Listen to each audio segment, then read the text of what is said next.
Shalom, saudara-saudara. Kita bertemu kembali dalam firman Tuhan. Mari kita berdoa. Terima kasih Tuhan, karena kami dapat duduk di kaki Tuhan dan mendengarkan firman Tuhan. Tuhan, bukakanlah pengertian kami, sehingga kami mengerti betul apa maksud daripada firman-Mu. Urapi secara khusus hamba-Mu, urapi secara khusus jemaat-Mu.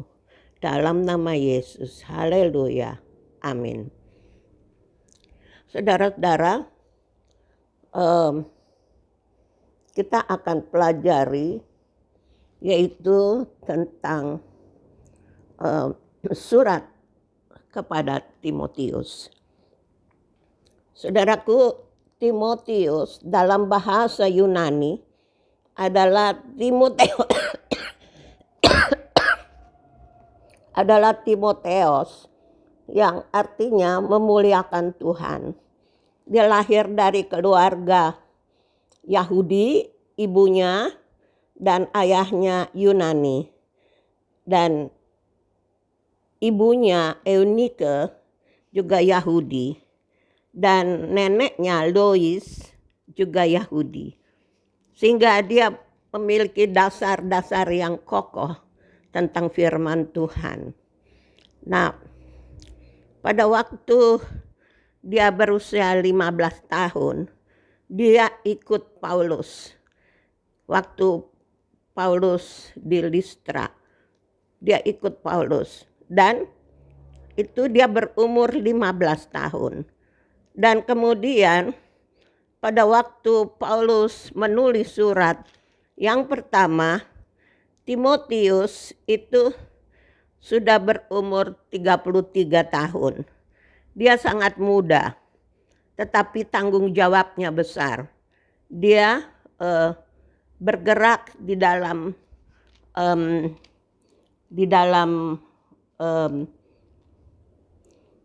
firman Tuhan, dan dia sangat mantap dalam firman Tuhan. Lalu pada waktu Paulus kirim surat yang kedua Timotius, yaitu tahun 44, itu Timotius berumur 33 tahun. Kemudian yang kedua dia berumur 38 tahun. Dia masih sangat muda dan dia sangat mencintai Tuhan. Nah, kalau kita lihat nasihat Rasul Paulus tentang Timotius begini. Di dalam ayat 1 dari 2 Timotius 1 ayat 1 sampai 7.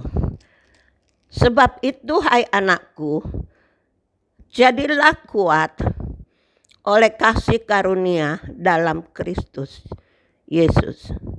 Apa yang telah engkau dengar daripadaku di depan banyak saksi, percayakanlah itu kepada orang yang dapat dipercaya dan yang menderita, mengajar orang lain, dan ikutlah menderita sebagai seorang prajurit Kristus.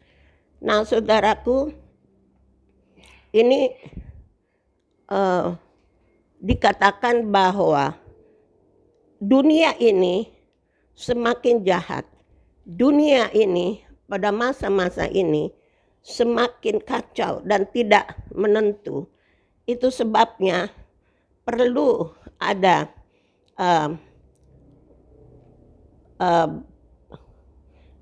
mantap di dalam Tuhan, kasih di dalam kasih karunia. Nah, saudaraku, kalau dilihat apa itu di dalam kasih karunia, dunia saat ini makin putus asa dan Timotius harus kuat dalam kasih karunia, dan Timotius harus berpegang teguh dalam kasih karunia. Nah, saudaraku, kasih karunia adalah anugerah Allah. Jangan keluar dari anugerah Allah. Jangan keluar. Nah, kalau kita lihat di dalam 1 Korintus 15 ayat 16. 1 Korintus 15 ayat 16.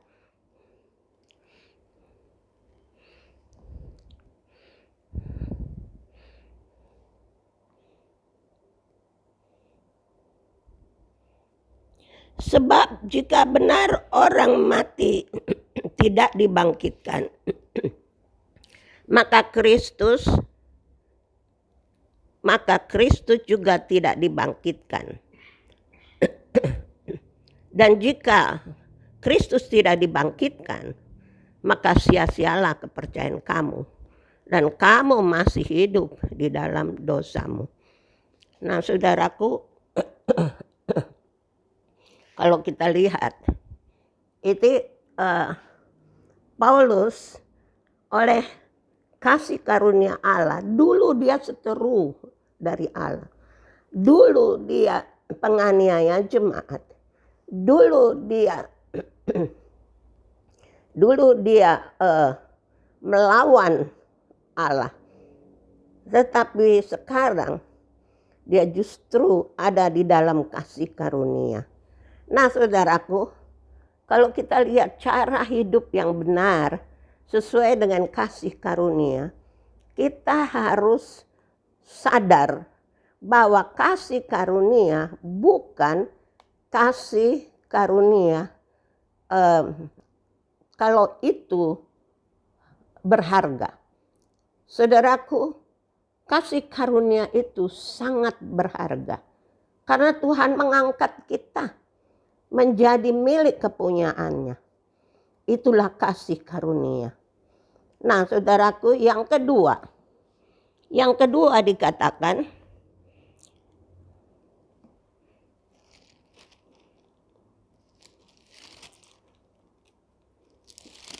yang kedua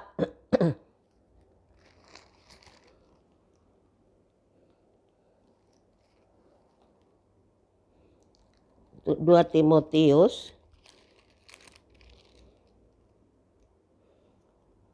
yang kedua dikatakan bahwa ikutlah menderita sebagai prajurit dari Kristus yang sedang berjuang,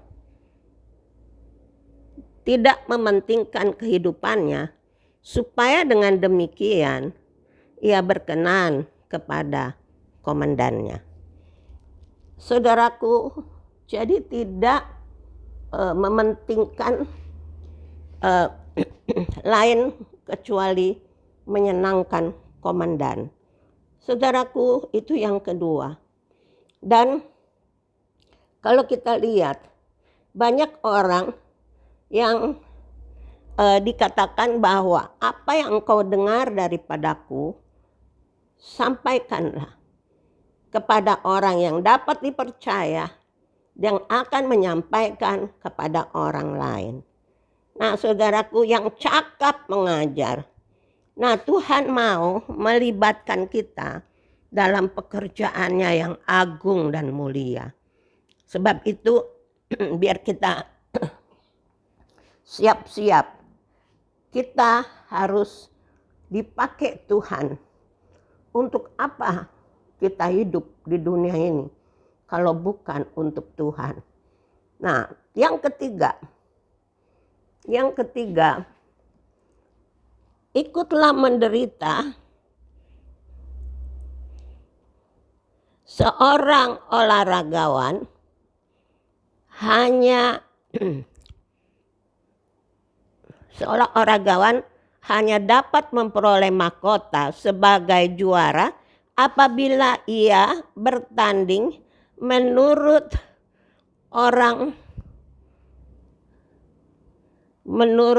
peraturannya.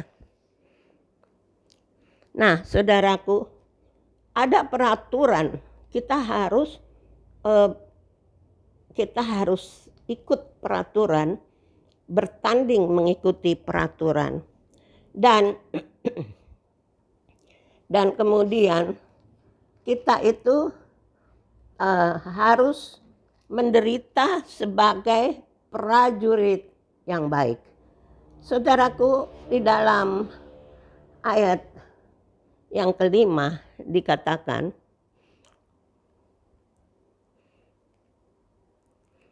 seorang petani yang bekerja keras harus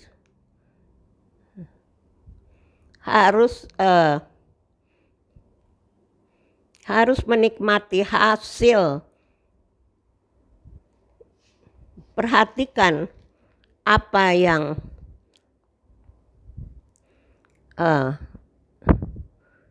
kamu pengertian di dalam segala sesuatu.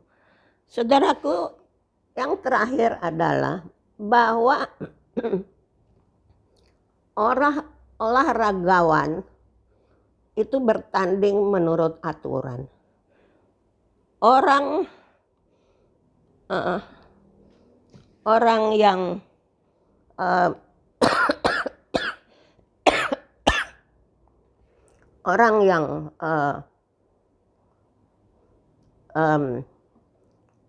orang yang petani, mereka harus sabar. Mereka menunggu hasil dengan sabar. Saudaraku, di dalam olahraga ada dua. Atleto, itu atlet. Ada gimnastik. Gimnastik itu jadi ada dua macam. Nah, saudaraku, sebab itu petani atau georgos, kepala keluarga adalah petani, pemilik kebun anggur, pekerjaan menabur. Kita harus bekerja keras. Nah, kita lihat satu ayat di dalam Amos pasal 20.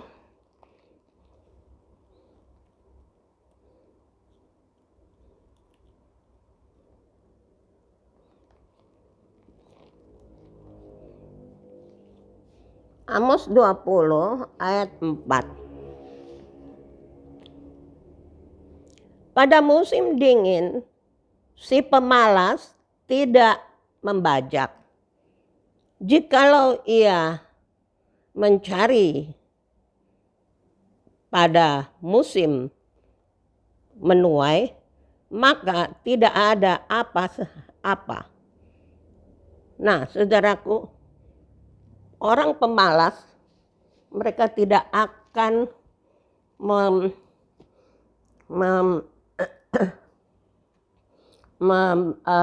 bekerja. Dikatakan bahwa dia tidak akan bekerja. Nah, saudaraku, itu sebabnya mari kita harus rajin. Kita petani harus menunggu dan menabur terus, dan kita akan lihat hasil daripada yang kita tabur. Nah, saudaraku, kita ada 4 hal. Yang pertama adalah untuk nasihat kepada Timotius. Yang pertama adalah bahwa sebagai olahragawan. Yang kedua, sebagai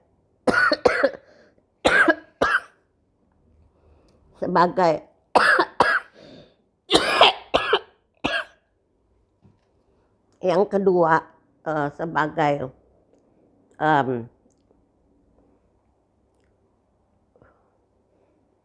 olahragawan, kemudian sebagai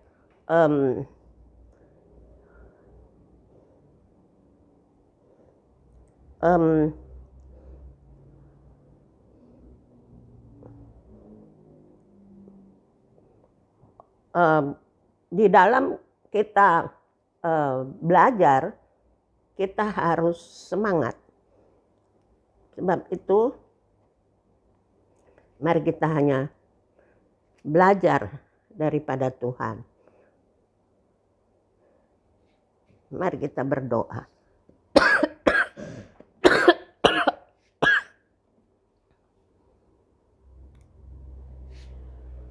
Tuhan, terima kasih Tuhan. Karena firman-Mu, kami ingin seperti Timotius. Pada masa muda dipakai Tuhan. Dan Tuhan, kami minta supaya Tuhan memberkati roti yang melambangkan tubuh Kristus, anggur yang melambangkan darah Kristus, karena kita akan masuk dalam perjamuan kudus. Terima kasih Tuhan.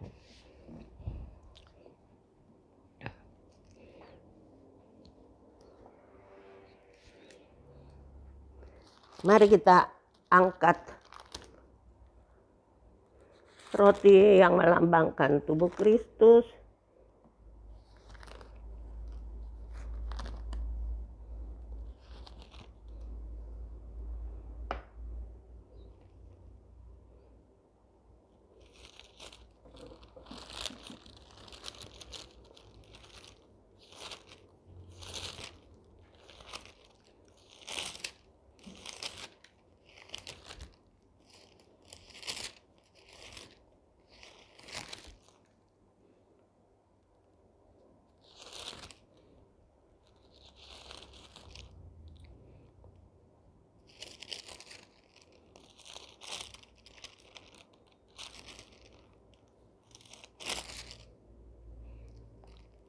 Oke.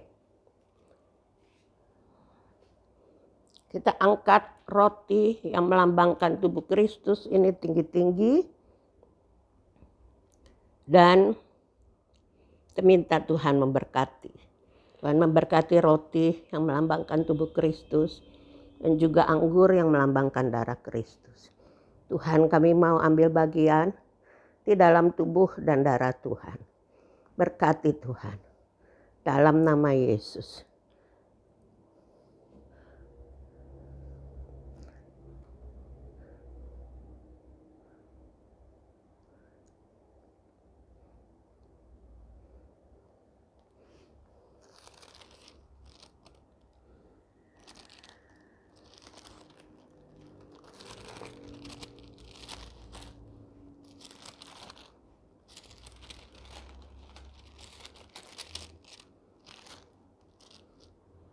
Oke. Sebab apa yang telah aku teruskan kepadamu, telah aku terima dari Tuhan. Yaitu pada malam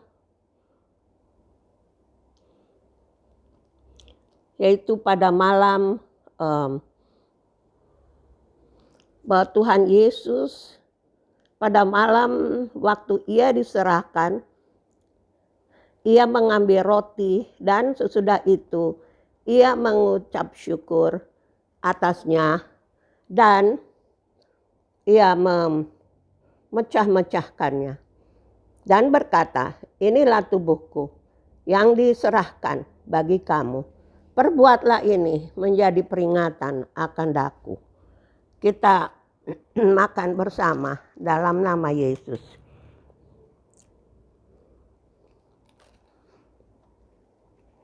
Bukankah roti yang kita pecah-pecahkan adalah persekutuan dengan tubuh Kristus?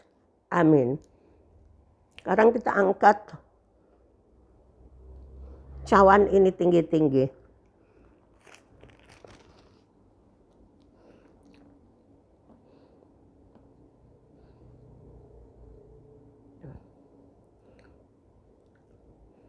Demikian juga ia mengambil cawan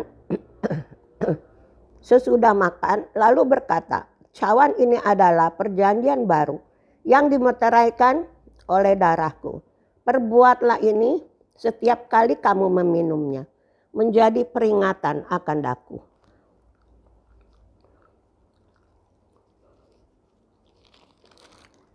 Bukankah cawan pengucapan syukur yang atasnya kita ucapkan syukur adalah persekutuan dengan darah Kristus.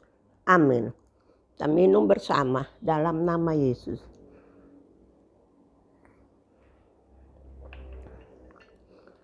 Mari kita berdoa. Terima kasih Tuhan.